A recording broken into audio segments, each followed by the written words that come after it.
Each year, a member of the graduating class is selected to speak to the class on this occasion. This year, the Senior Awards Committee and the senior class itself have selected Anshuman Konuru. I now call upon Anshuman to share his reflections on the experiences at Fordham Prep of the class of 2015.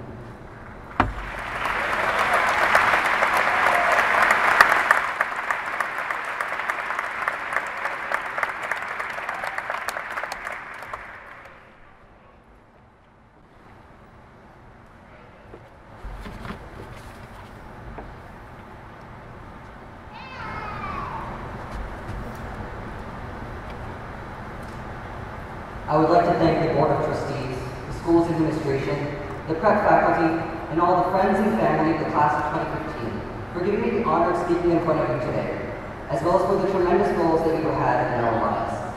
I would especially like to thank the graduating class themselves for giving me the privilege of speaking on their behalf today. Before I begin, I'd like to refresh our memories on how we were freshman year. We came into school inexperienced, as we first walked the now familiar path from Fordham Road or the Botanical Gardens. We wondered what Fordham Prep had in store for us. Regardless of where we came from, we all had some socializing to do.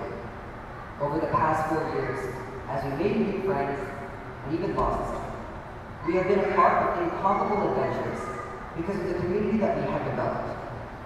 These experiences have included some of our highest points and some of our lowest. But throughout it all, we've grown, we've developed, we've matured, and thankfully, we are no longer those awkward, despicable freshmen we once were. Memories that we as a class have shared together have forever changed our very existence. The friendships we made dynamically altered our lives for the better. The nurturing and counseling by our teachers and parents has emblazoned a life path for each and every one of us. We have become individuals, not just sheep in a herd, but sentient, driven young men, each with our own personalities and easily identifiable traits. For the rest of our lives, it's important that we show off these traits that we work so hard to develop. And that's where I believe that our time at Fordham Prep comes in. You know, I feel like everyone has a Fordham Prep moment, a time when they realize that they're not just going to school here, but that they're actually a part of something bigger than they ever realized. Mine was, of course, that retreat, but surprisingly, at the almost irrelevant sophomore discovery retreat.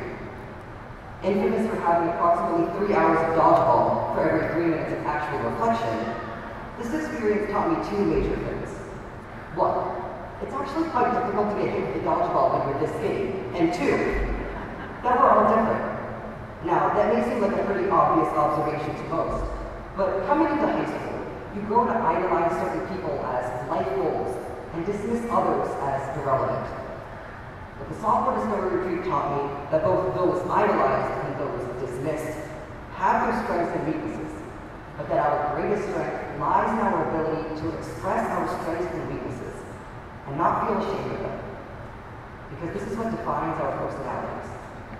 And through the philosophy of Cura Personalis, or care for the entire person, Fordham Prep has done an excellent job of allowing us to go out of our comfort zones and express our own personalities. Whether you were Pat Murray scoring the game-winning buzzer beater, Thomas Mark reflecting on the lives of Catholic martyrs, Savino Briscoe rapping about his experiences at Fordham, me giving a speech, or Sean Fox getting asked the inputs and outputs in macroeconomics on the daily. Simply put, Fordham has given us countless opportunities to show who we are to the people we meet every day.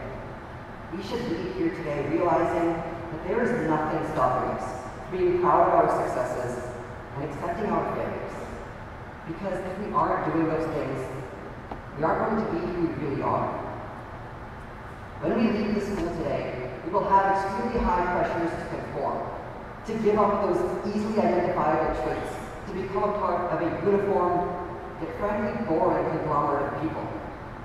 When we move from this relatively small class size of approximately 250 people to class sizes up to 10,000, it's easy to feel like a fly on the wall and completely discard the passions that we developed while we were here. This then transitions into the workplace, as people find themselves picking careers and livelihoods based solely on convenience and other people's recommendations. Right now, when I look out upon all of you, I don't just see the graduating class of 2015. I see 245 individuals, 245 young men, each with the capacity to pursue what he loves, to be who he wants to be, and to do what he wants to do. Following your own passions will not be easy, but with dedication, hard work, and enthusiasm, I can almost guarantee that you will find yourself in a position where you are happy. I can't wait until our 20-year reunion, where I will see these same faces, but perhaps as doctors, writers, engineers, actors, artists, and so much more. And that all started right here 4 years ago. We came in uncertain of ourselves and what we wanted in life. And now we're leaving, perhaps still a little uncertain of what we want in life, but having gained a better knowledge of our own advantages and interests. This knowledge didn't just come from having your nose in a textbook at 1 in the morning. It came from the classes we've taken, the experiences we've made, the friends that we've shared.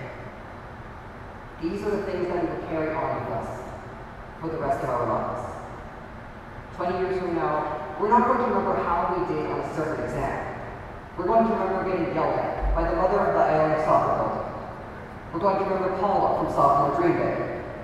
We're going to remember the Occupy the Computer Center movement from freshman year. Now, I'm not going to stand up here and claim that even in a year, we're all going to be as close as we are now. Because we won't. As we spread out all over the country and meet new people, it will become quite difficult for us to maintain the same amount of contact as we do right now. But we must remember to cherish the memories that we made together, because it was those experiences that made us into the people we are today. Never forget who you are. Never forget what you love to do. But most importantly, never forget the people who made you realize those things about yourself that you otherwise would have never known. And so, on a personal note, I would like to say thank you to the graduating class of 2015 for giving me a sense of self and making me realize who I am and what I am passionate about. Thank you for an amazing, unforgettable 4 years.